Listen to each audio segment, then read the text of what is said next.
쉽고 빠른 재테크, 나만의 재테크, 나지입니다. 오늘 여러분들과 함께 알아볼 영상은 청계 SK뷰 바로 시작하겠습니다. 제가 늘 말씀을 드리지만 청약에서는 뭘 가장 먼저 봐야 된다? 입지, 신축이기 때문에 늘 봐도 멋집니다. 나쁠 수가 없죠. 보시면 단지 자체는 작아요. 동 3개짜리 작은 단지긴 하다. 그렇지만 중층 이상에서부터 보면은 여기 청계천입니다. 그리고 내부 순환도로가 지하다리죠. 즉 교통이 아주 끝내준다. 이것도 있죠. 이게 뭐냐? 차량 기지입니다. 지하철역이 엄청나게 가깝다. 대신 소음이 좀 있을 수는 있습니다.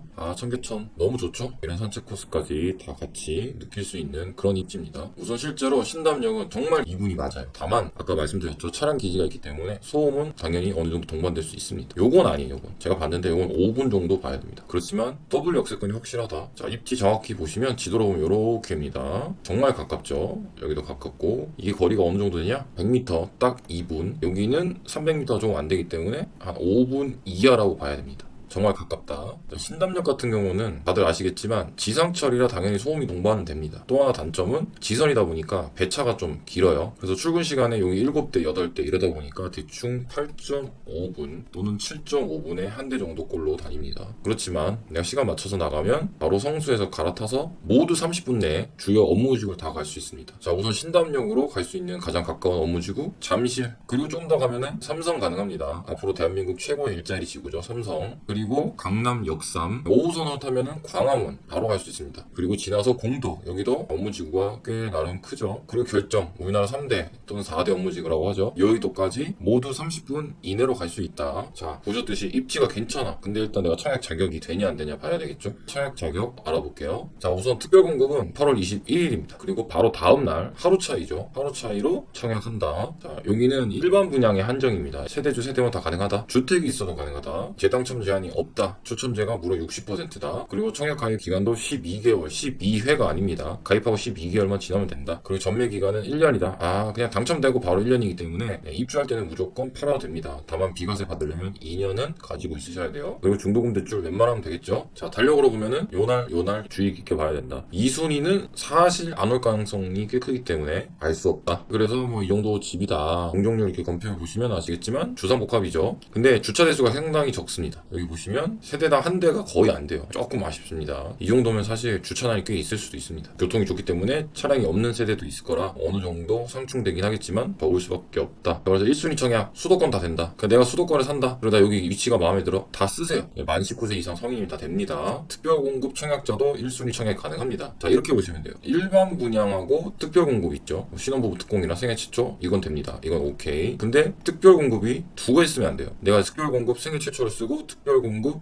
신혼부부 특공을 썼다? 이거는 안 됩니다. 이건 안 되니까 유의하시면 되고요. 이게 여기 이 말입니다. 자, 85 이하인 경우에는 예치금이 이 정도면 된다. 그러니까 6회든 12회든 상관없어요. 그냥 가입하고 기간만 지나면 되고 예치금이 여기 안에 나와 있는 이 수준으로만 있으면 됩니다. 즉 한 번에 다 넣어도 돼요. 부족한 금액은. 추첨제 60%. 훌륭하죠. 즉 내가 운만 좋으면 당첨될 가능성이 꽤 있다. 자, 전면 제한 아까 말씀드렸죠. 1년 멋지죠. 실거주 의무가 없기 때문에 바로 전세를 줘도 됩니다. 대출 상환 된다는 뜻이에요. 중도금 대출이 된다. 자, 그리고 특별공급은 모두 다 아는 이런 부분이 있다. 자, 빠르게 다자녀부터 알고 갈게요. 다자녀 같은 경우는 드물지만 어쨌든 3명 태아 포함이다. 6개월 이상 6회가 아닙니다. 6개월이면 된다. 요 정도만 아시면 돼요. 나머지 당첨자 선정 방법은 이렇게 있습니다. 50%를 서울시 거주자에게 우선 공급하고 나머지 50%를 이제 수도권에게 준다. 이런 뜻입니다. 다자녀 같은 경우는 이제 배점표가 있기 때문에 거기서 체크하시면서 이제 배점에 따라서 선정자가 또 나뉩니다. 자, 신혼부부 특별공급 아까 다자녀보단 조금 배정수가 많죠. 그래도 세대수가 적기 때문에 그렇게 많은 숫자는 아닙니다. 배정이. 여기도 똑같습니다. 서울특별시 또는 수도권이면 된다. 이게 중요하죠. 신혼부부는 7년이어야 된다. 무주택 구성원이면 된다. 현재 무주택이면 됩니다. 과거의 무주택 기간 상관없습니다. 자, 청약통장 6개월, 6회 아니라 6개월이면 된다. 자, 소득기준이 있습니다. 소득기준 같은 경우 140% 이하. 다만 신혼부부이기 때문에 모두 소득이 있는 경우 160% 이하여야 된다. 요거 초과하는 경우에는 부동산 가액이죠. 토지, 주택 다 합쳐서 3억 3,100만 원 원 이하면 된다. 다만 추첨제입니다. 추첨을 하기 때문에 상당히 불리하긴 하죠. 자, 일단 50%를 먼저 월 평균 소득 100% 이따 기준 보여드릴 건데 요 이하 먼저 주고요. 그 다음 나머지 20%를 아까 말씀드렸던 160% 이하에 할당한다. 매버리인 경우에는 140% 이하다. 그리고 여기서 남으면 이제 3억 3천 이하 자산을 갖고 있는 분에게 준답니다. 주식 이런 거는 해당이 안 됩니다. 주식 30억 있어도 돼요. 자, 마찬가지로 서울시에 거주하는 사람한테 우선적으로 배정합니다. 자, 가구당 소득입니다. 배우자 소득이 없는 경우 650, 있는 경우 여기입니다. 781만원 이하면 우선 공급 대상. 그게 아닌 경우에는 911만원, 돈 두 분이 합쳐서 1041만원이죠. 이상이면 된다. 일반 공급입니다. 요거 넘어서 내가 안 된다. 안타깝기도 하지만 굉장히 부럽습니다. 자, 그 이상인 경우에는 이제 아까 말씀드렸듯이 부동산 가격이 요거 너무 안 된다라는 부분입니다. 3억 3,100만원 이하야 된다. 아파트, 빌라, 단독주택, 그 외에 토지 등이죠. 이 부분 합쳐서 3억 3,100만원이 넘으면 안 된다. 자, 생애 최초 역시 배정 물량은 적습니다. 분양 자체가 적기 때문에. 자, 생애 최초 특별 공급 같은 경우는 일단 배정 물량 자체가 좀 적죠? 어쩔 수 없습니다. 분양 물량 자체가 적기 때문에 생애 최초도 배정 물량이 적습니다. 중요한 내용은 요겁니다. 한 번도 주택을 가지고 있었으면 안 된다. 나뿐만 아니라 뭐 배우자, 뭐 예를 들어 자녀가 있으면 자녀, 즉 나랑 같은 주민등록상에 있는 모든 사람이 한 번도 살면서 태어나서부터 주택을 가지고 있었던 보유 이력이 있으면 안 된다. 빌라, 아파트 다 포함해서입니다. 소득 기준 또한 있습니다. 160% 이하여야 된다. 초과하는 경우는 아까랑 마찬가지로 3억 3,100만원을 넘으면 안 된다. 이제 3억 3,100만원 이하인 경우 추첨제는 가능하다. 그리고 50%는 우선 공급 130% 이하에게, 그리고 나머지 20%는 이제 160% 이하인 분에게 공급을 한다라는 내용입니다. 그리고 남으면 이제 160% 초과하나 부동산 가액 3억 3,100만원 넘지 않는 분들에게 배정한다. 자, 생애 최초 특별 공급 소득 기준입니다. 자, 우선 공급 130% 이하, 146만원 이하면 된다. 다만 이게 넘는 경우에는 1,041만원 이하면 된다라는 부분이고요. 소득 수준 넘어서면은 여기 3억 3,100만원 이하면 된다. 자산은 아파트, 빌라, 단독주택 다 포함입니다. 물론 토지도 포함이고요. 자, 대망의 일반 공급입니다. 자, 가점 40%, 추첨 60%. 즉 운이 좋으면 나도 당첨될 수 있다. 이게 중요한 거죠. 그리고 12개월, 12회가 아닙니다.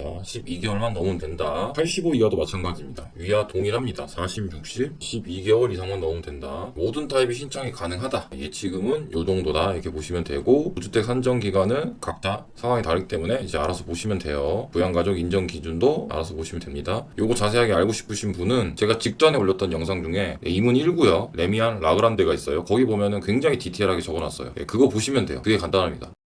자, 그래서 특별공급 정리를 하자면 신혼부부는 7년 이내면 된다. 소득 기준이 있다. 아까 설명드렸죠. 혼인 기간 중에는 주택이 없어야 됩니다. 가입 기간 6개월만 넣으면 된다. 다자녀 같은 경우는 자녀가 3명 이상, 태아 포함, 입양도 가능하다. 역시 가입 기간 6개월. 자, 그리고 생초는 한 번도 주택이 없었어야 된다.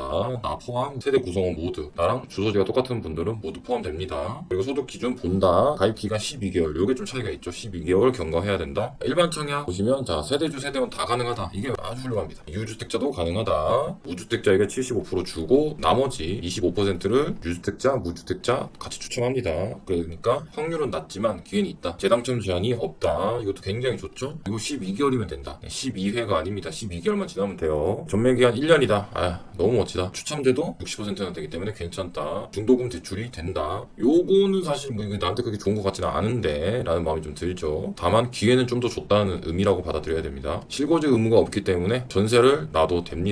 물론 팔기 전에 2년 살아야 되겠죠. 비과세 받으려면. 자, 내가 입지를 봤는데 괜찮네. 청약자격도 되네. 중요한 게 분양가가 비싸냐 안 비싸냐, 남냐 안 남냐가 중요하죠. 빠르게 볼게요. 자, 특이하게도 전층이 다 있어요. 저층만 있는 게 아닙니다. 중간중간 노열층들이 쭉 깔려있죠. 아주 좋다. 다만 분양가는 상당히 애매하다. 지금 쭉 보면은 대략적으로 59가 지금 분양가를 보면은 9억 5천에서 9억 6천대가 대부분입니다. 심지어 84는 어마어마하죠. 13억 4천입니다. 와, 살벌합니다. 솔직히 시세 차익으로는 안 남는다. 무슨 평형을 해도 안 남습니다. 굳이 할 거면 59를 하는 게 맞습니다. 자, 주변 시세를 한번 볼게요. 여기죠? 너무 가깝죠? 근데 얘가 약간 더 비싸야 돼요. 왜? 역까지 거리는 여기는 거의 비슷하고 여기 약간 더 멉니다. 그래봐 제가 볼 때 한 2분 차인데 얘는 학교를 끼고 있죠. 그러니까 옆에 단지를 지나서 길 건너면 바로 학교인 그런 모양새고, 단지도 좀 더 크고요. 브랜드가 조금 더 좋긴 한데 뭐 이 정도 급에서는 사실 큰 차이 아닙니다. 근데 얘는 학교가 멀죠? 여기로 가야 됩니다. 여기 배정이 안 되더라고요. 이쪽으로 가야 되기 때문에 학교가 멀다는 단점이 있고, 그 외에도 아까 언급했던 지상철, 차량 기지 등 단점도 있습니다. 그리고 내부 순환도가 있기 때문에 아무래도 소음이 좀 들릴 수 있다. 그리고 내부 순환도는 약간 고가도로이기 때문에 공중에 떠있죠. 그래서 오히려 저층은 덜 들리지만 고층은 들리는 그런 형태가 될 수 있습니다. 자, 분양가 비교해볼게요. 아까 말씀드렸듯이 9억 5천에서 9억 6천쯤. 분양가는 대략 얘는 13억 4천. 자, 힐스테이트 1000개 분양하는 데는 여기고 지금 보신 아파트 여기죠. 지금 거의 10억입니다. 실제로도 10억에 거의 나오고 있죠. 이건 저층이라 좀 빼볼게요. 10억에서 15억 5천. 아슬아슬하죠. 사실상 입지 비교하면은 거의 안 남긴 하지만 그나마 쓸 거면 59를 써야 됩니다. 왜? 35평 같은 경우는 여기 실거래가 그리고 매물 보시면 아시겠지만 거의 12억입니다. 근데 얘는 얼마예요? 13억이죠. 오히려 입지나 이런 거 비교했을 때 손실이다. 사실상 쓰면 안 됩니다. 쓰면 안 됩니다. 어떻게 좋게 칭찬하려고 해도 안 돼. 그러면은 얘 말고 얘는 어떠냐? 얘가 사실은 얘보다도 더 좋은 입지일 수 있습니다. 여긴 약간 유타운 형식으로 형성돼 있거든요. 얘도 여기서 가깝습니다. 여기도 10분이고 여기도 7분 정도는 갑니다. 보시면 막 10억씩 하죠. 실제로 10억 찍었고 지금 매물도 거의 비슷하게 나오고 있습니다. 역시 59가 한계다. 34평 보면 33평이네 여기는 12억대죠. 저층이라서 다 빼고 나면은 괜찮은 층이 12억에 나오고 있습니다. 즉 하나도 안 남는다. 오히려 손실이 확실하죠. 그리고 얘는 10년차. 아까 보셨던 1000개는 확실히 새거. 여기가 9년에서 10년차 된 아파트인데 확실히 입지적으로 조금 더 우위에 있기 때문에 가격이 비슷하게 나오고 있습니다. 자, 자금 계획에 대해서 한번 알아볼게요. 서두에 말씀을 드릴게요. 시세 차익은 거의 안 남습니다. 그렇지만 교통이 워낙 편하잖아요. 그런 부분 때문에 내가 지금 당장 살든 아니면 전세 줬다가 나중에 살던 청약을 하실 수 있는 분들이 있어요. 그렇기 때문에 자금 계획에 대해서 한번 살펴보겠습니다. 자, 우선 분양가는 이 정도입니다. 거의 평균적으로. 계약금 10%만 있으면 돼요. 이게 제일 중요해. 다 필요 없어. 그냥 이것만 알면 돼요. 난 요것만 있으면 된다 일단은. 그럼 나머지는 어떻게 되냐? 다 대출 됩니다. 잔금 이것도 뭐 요 정도 필요하다 이런 건데 입주시까지 필요 자금은 아까 말씀드렸죠? 이거죠? 요거. 계약금만 있으면 된다. 그러면 내가 입주할 때 어떻게 하냐? 일단 계약금 넣고 중도금은 대출이 되기 때문에 대출을 내고 그리고 이자도 후불제이기 때문에 당장 들어가는 돈이 없다. 그러면 실제 입주할 때 어떻게 되냐? 자, 볼게요. 일단 최대 대출 내면 이 정도까지 예상 가능하다. 다만 나의 소득이나 DSR에 따라서 달라질 수 있다는 부분 말씀드리고요. 그래서 최대로 만약에 대출이 되는 경우는 요 정도 필요할 수 있다. 근데 사실 이거 다 필요하겠죠. 그런 부분이 좀 있습니다. 제가 볼 때는 본인 소득으로 계산해야 돼요. 소득 계산하면은 연봉에 곱하기 7 하면 됩니다. 거의 5천이면 3억 5천이에요. 그리고 내가 뭐 6천이면 4억 2천 정도. 요 정도는 DSR 기준으로 나옵니다. 단 신용대출이고 뭐 하나도 없다는 가정하에 있어요. 그러므로 내 연봉 곱하기 7을 한 다음에 그 금액에서 남는 거는 내가 어디서 땡겨와야 돼요. 그리고 전세 줄 때는 전세 같은 경우는 지금 시세를 보면은 대략적으로 한 5억 5천 전후입니다. 5억도 있긴 한데 여기도 5억 5천 이 정도 나오죠. 5억 3천, 5억 2천 뭐 이렇게 나오고 하는데 아무래도 얘가 좀 더 신축이기 때문에 조금 더 좋아요. 이제 실제로 전세 사는 분들은 현재 가치가 중요하잖아요. 그러니까 학군지가 아니고 하기 때문에 뭐 학군으로 금액 차이가 나고 이런 게 거의 없기 때문에 학교 어차피 거의 비슷하게 가깝다. 근데 얘가 교통은 오히려 약간 더 우세한 부분도 있고 하니까 그냥 난 더 신축에 살래 하다 보니까 약간 더 전세가가 높은 성향이 있습니다. 그래서 5억에서 5억 5천. 왜냐면 얘들보다 비슷하거나 약간 빠질 수도 있다는 가정하에 그랬을 때 4억에서 4억 5천이 필요하다. 전세를 줘서 내가 금액을 메꾸려면 이 금액은 내가 뭐 마통을 땡겨오든 아니면 뭐 어디서 빌려오든 해서 메꿔 넣어야 될 금액입니다. 나머지 추가 금액은 뭐 이 정도 더 필요할 수 있다라는 부분이고요. 자, 다음 전용 824. 이건 웬만하면 하지 마세요. 시세 차익이 아니라 거의 손실입니다. 손실. 그래도 굳이 하시려는 분이 있을 수 있기 때문에 빠르게 알아볼게요. 아까랑 똑같습니다. 10%만 있으면 된다. 대출 된다. 잔금 빼 이 정도 필요할 수 있다. 그런 부분이고요. 대출이 여기까지는 가능할 수 있다. 다만 DSR이 돼야 돼요. 이 정도면 연봉이 거의 2억 가까이 돼야 됩니다. 그러므로 쉽진 않겠죠. 최대로 하면 이 정도 나올 수 있다. 그래서 현금은 훨씬 더 많아야 됩니다. 그리고 전세는 6억에서 6억 2천 정도가 예상됩니다. 여기 보시면 6억 4천, 뭐 6억 3천, 7억은 약간 모르겠다. 애매하죠. 너무 높죠. 6억 4천 여기 있고요. 6억 6억 있고 이건 아마 뭐 수리가 잘 돼 있거나 아니면 노열층 노활동이면 가능할 수 있습니다. 전세라도 아무리 새 집이라도 또 수리를 하시는 분들도 하시더라고요. 여기 보시면 5억 8천, 뭐 6억 6천, 6억이죠. 아무래도 여기가 연식이 조금 더 됐기 때문에 비슷한 조건에서는 전세가 얘가 더 우위일 가능성이 더 큽니다. 그렇게 잡았을 때 대략적으로 6억에서 6억 2천 정도 예상됩니다. 얘보다 물론 더 신축이고 하기 때문에 높을 수도 있지만 학교 때문에 아마 비슷하거나 오히려 낮을 수도 있기 때문에 좀 보수적으로 잡았어요. 그러면 이 정도 금액이 필요하다. 엄청 크죠. 거기다 시세 차익도 안 남는다. 과연 써야 되나 싶긴 한데 여튼 이 정도 필요하고 취득세, 뭐 중도금, 이자, 옵션 등등 하면 이 정도 더 추가적으로 필요하다라는 부분 말씀드릴게요. 여기까지 자금 계획이었고요. 근데 내가 시세 차익은 모르겠고 그냥 교통이 편하고 나 왔다 갔다 편하고 그래도 살고 싶어. 그럴 수 있잖아요. 꼭 시세 차익이 모든 사람의 목표는 아니기 때문에 자, 그런 분들을 위해서 평면도 한번 볼게요. 자, 59 3배입니다. 나쁘지 않습니다. 짝수층은 차이가 뭐야 할 수 있는데 별 차이 없습니다. 여기 문이 위치가 다르다 뭐 이 정도고 맞동풍이 가능합니다. 여기 창문이 있어서. 그러나 단점이죠. 보시면 허전하죠. 파우더룸이 없다. 드레스룸도 없다. 자, 59 빗다이 약간 타워형이죠. 그렇지만 그래도 나름 배려했습니다. 맞동풍이 어느 정도 됩니다. 역시나 문 위치가 좀 다를 수 있다. 뭐 나쁘지 않습니다. 타워형에서 이 정도면은 오히려 굉장히 훌륭할 수 있습니다. 그리고 창이 2개죠. 아주 훌륭하다. 다만 가구 배치할 때 제가 볼 때 높은 확률로 하나는 포기해야 됩니다. 안 그러면 너무 공간이 작아지죠. 자, C타입 드물지만 4배입니다. 하나, 둘, 셋, 안방까지 4배입니다. 그리고 짝수층 같은 경우도 그냥 문의 위치가 좀 다를 뿐 거의 같다. 구조는 굉장히 잘 뽑았습니다. 다만 여기 톡 튀어나와 있죠. 이게 공간 활용도에서는 좀 불리할 수 있습니다. 솔직히 큰 평형이면 상관없는데 이게 지금 24평형 또는 25평형이죠. 큰 평형이 아니기 때문에 이런 평형에서는 이게 아마 구조상 좀 걸림돌이 될 수 있습니다. 가구나 가전제품들 배치할 때는 좀 걸릴 수 있다. 자, 대망의 더럽게 비싸다는 84 나름 나쁘지 않네요. 시민실까지 해서 1, 2, 3 안방까지 4배를 만들어놨고 나름 괜찮습니다. 역시 짝수층은 피난 공간 문의 방향이 좀 다르다. 근데 여기도 똑같네요. 이게 주상복합이라 특성이 있는 것 같습니다. 요렇게 톡 튀어나와 있다. 그래도 84 정도면 튀어나왔어도 나름 나쁘지 않을 겁니다. 괜찮을 겁니다. 아무래도 59가 좀 불리하고 84는 그래도 뭐 이 정도면 하고 살 가능성이 크다.